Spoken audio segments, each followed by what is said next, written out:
This is the week that we are expecting a decision from Roki Sasaki, but today we found out it will not be the New York Yankees. What's going on, guys? The King of 161st Gen. I'm back into the video, and Roki Sasaki has given 5 teams the boot today, including both New York teams, the Yankees and the Mets. Where do the Yankees go from here? Now, the Yankees all offseason have said, we like the approach we gave to Roki Sasaki. We like the pitch we gave to Roki Sasaki. We believe we are in true contention for Roki Sasaki. That appears to have not been the case, as they are one of the first teams out. Now the offseason, or the second half of the offseason, I should say, really begins for the New York Yankees. They were waiting and almost banking on this decision going their way before they did anything else. And it's not the worst decision in the world, because if you had Roki Sasaki on your list, now you would have a rotation of Cole, Fried, Rodon, Heel, and Sasaki, leaving Schmidt and Stroman to possibly be expendable, and Clark Schmidt is a lot more valuable on the open market than Marcus Stroman is. You could have possibly packaged Clark with someone like Everson Pereira or someone of that caliber. Really went in for a real third baseman or a real second baseman to solidify this lineup. That has not happened. Roki will not be a Yankee. He will most likely be on the West Coast. Where do the Yankees go from here? They are also now waiting on possibly dealing Marcus Stroman. The Padres are interested. This leads me to believe Luis Arraez is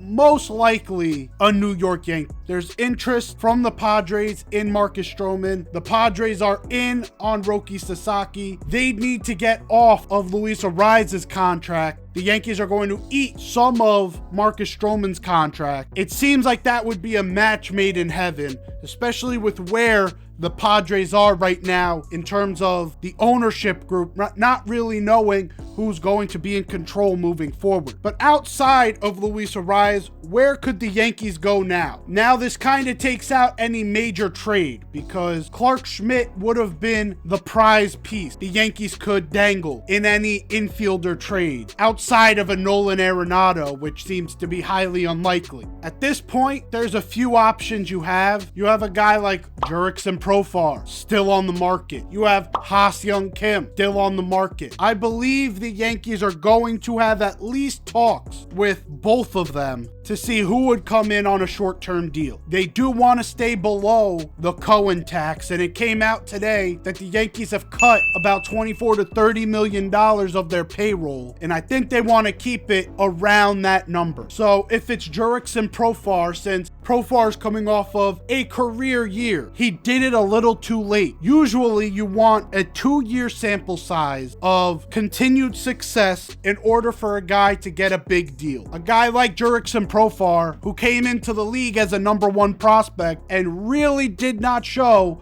that he was #1 material literally until last year in his 8th or 9th year of Major League service time. Major League teams across the league are looking at Jurickson and saying, was that a one-time thing? And most teams are probably right now trying to give him a middle-level AAV 1-year deal to try and prove that that was legitimate. If he would have done that the year prior in Colorado, then continued that into San Diego and did it again, now he's picking up steam. Now he'd be coming in a high value free agent that would be looking at 4 to 5 years of pretty good AAV. This could be the type of situation the Yankees could pounce on. Jurickson Profar is very versatile, which seems like a thing the Yankees are very interested in right now, seeing that they got Jazz, who could play anywhere in the outfield, plus all the infield spots they can even imagine. He wasn't great at shortstop, but he can play it if need be. Second base is his primary position,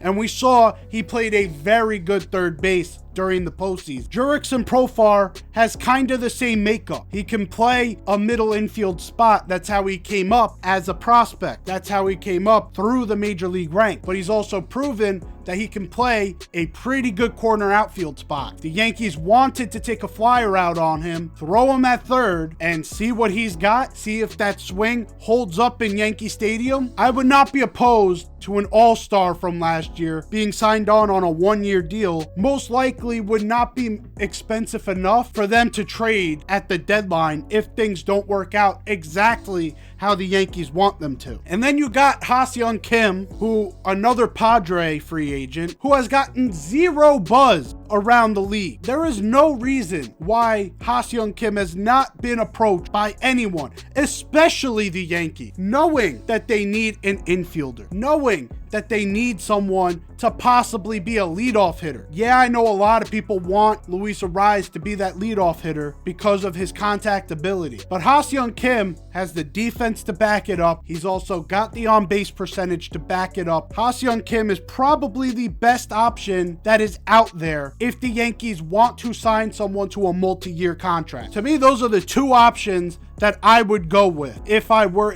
the New York Yankees to solidify this lineup. Jurickson Profar would supply an athleticism and an overall ability that I don't know is fully tapped into yet. Again, he was a #1 prospect that kind of got casted away, which is why we probably shouldn't be casting away these top level guys right away. There's a guy right now in single A that kind of got casted away from a couple years ago, Elijah Green. Yes, he's in low A ball right now. Yes, he's not lighting it up. His bat does not look great down there, having a 40% K rate, but he has 4 out of the 5 tools that would be major league ready today. And I think people are starting to give up on him a little too quickly. And that's exactly what happened to Jurickson Profar. And it took Jurickson Profar a bunch of years to kind of recalibrate what his value truly is. And now he's at a point where he's 1 year away from getting a massive deal next offseason. Getting that guy on a 1-year deal would be a match made in heaven. The Yankees are competing for a championship. He provides versatility.